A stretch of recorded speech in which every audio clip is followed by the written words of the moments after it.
Chapter 2. Later, when the anger of King Xerxes had subsided, he remembered Vashti and what she had done and what he had decreed about her. Then the king's personal attendants proposed, "Let a search be made for beautiful young virgins for the king. Let the king appoint commissioners in every province of his realm to bring all these beautiful girls into the harem at the citadel of Susa. Let them be placed under the care of Haggai, the king's eunuch, who is in charge of the women, and let beauty treatments be given to them. Then let the girl who pleases the king be queen instead of Vashti." This advice appealed to the king, and he followed it.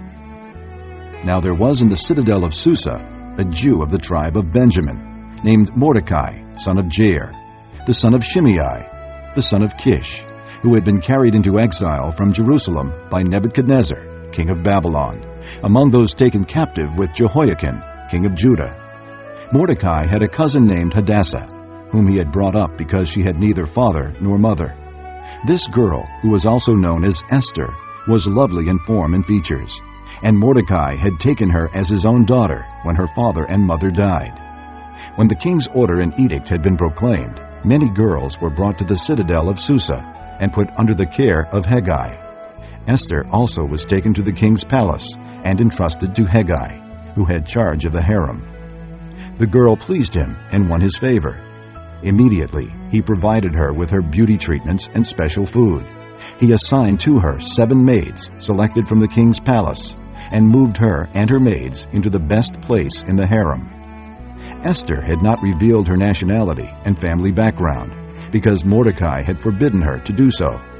Every day he walked back and forth near the courtyard of the harem to find out how Esther was and what was happening to her. Before a girl's turn came to go into King Xerxes, she had to complete 12 months of beauty treatments prescribed for the women, 6 months with oil of myrrh, and 6 with perfumes and cosmetics. And this is how she would go to the king. Anything she wanted was given her to take with her from the harem to the king's palace. In the evening she would go there, and in the morning return to another part of the harem, to the care of Shaashgaz, the king's eunuch, who was in charge of the concubines. She would not return to the king unless he was pleased with her and summoned her by name. When the turn came for Esther, the girl Mordecai had adopted, the daughter of his uncle Abihail, to go to the king, she asked for nothing other than what Haggai, the king's eunuch who was in charge of the harem, suggested. And Esther won the favor of everyone who saw her. She was taken to King Xerxes in the royal residence in the 10th month, the month of Tebeth, in the 7th year of his reign.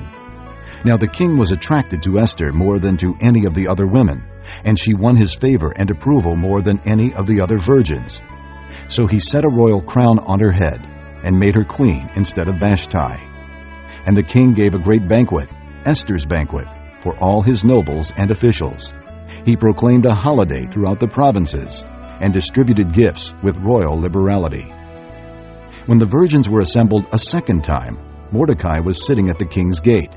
But Esther had kept secret her family background and nationality, just as Mordecai had told her to do, for she continued to follow Mordecai's instructions as she had done when he was bringing her up.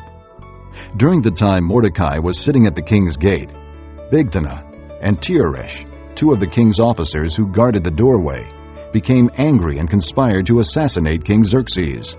But Mordecai found out about the plot and told Queen Esther, who in turn reported it to the king, giving credit to Mordecai. And when the report was investigated and found to be true, the 2 officials were hanged on a gallows. All this was recorded in the book of the annals in the presence of the king.